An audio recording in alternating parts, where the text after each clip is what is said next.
when I studied general relativity, I didn't see much sense in it, because Newton has done a great job, and I think that when we search on gravity, we should go on with the Newton work. Einstein did something that is totally disconnected with real physics. This is mathematical philosophy. But what is good in general relativity is the idea that a given physical object is changing, is deforming space. Einstein said that space is curved. But that's not true, because NASA has measured back in 2014 that universal space has a Euclidean shape. So my idea was, must be something else. The idea that mass is deforming space is a good idea, but how this happen? And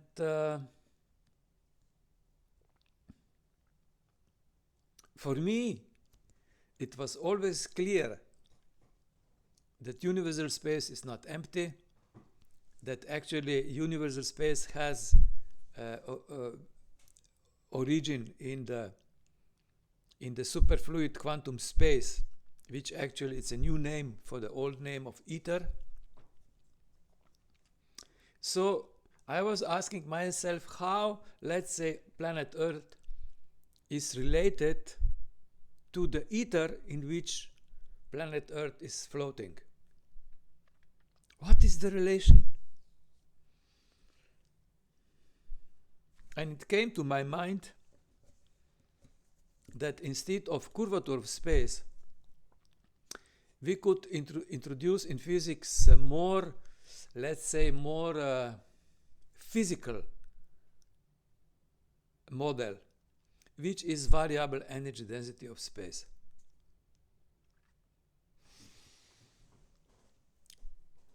In the universe, the distribution of the energy is homogeneous. In every point of the universe, or let's say in every physical point, not mathematical point of the universe, there is the same amount of energy. In the interstellar space, the energy density of space has a Planck energy density. So when we go close to the given stellar object, what happens? That the Planck energy density is diminishing. When you have a physical object, the physical object is diminishing energy density of space.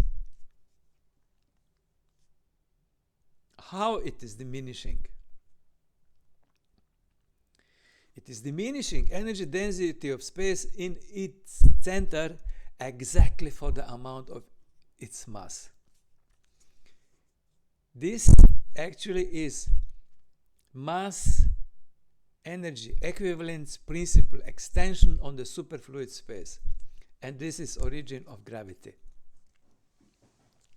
This formula you have on my YouTube channel on the front page. Yeah. So energy is mass on square is what? Planck energy density minus energy density in the center of the stellar object or any physical object multiplied by volume. And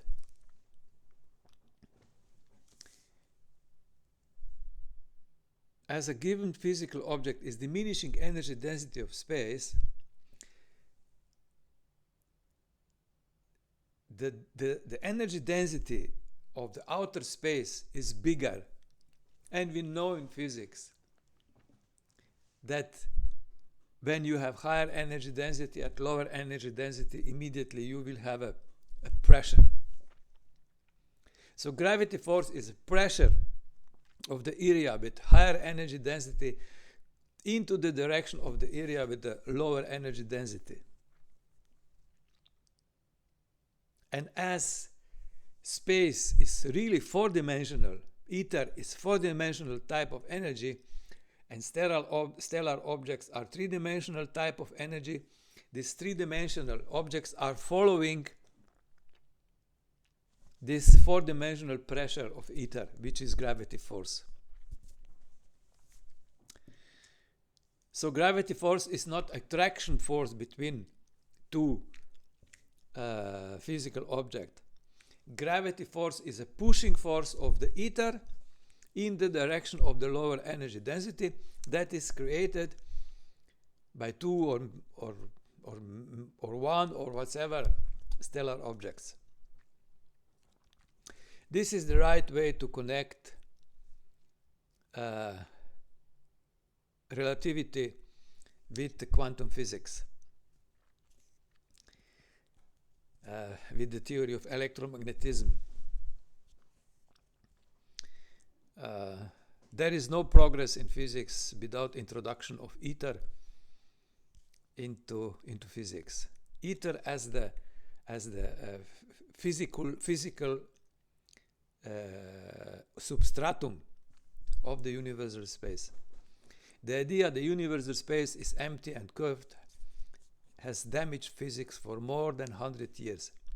It is time that we stop with this nonsense.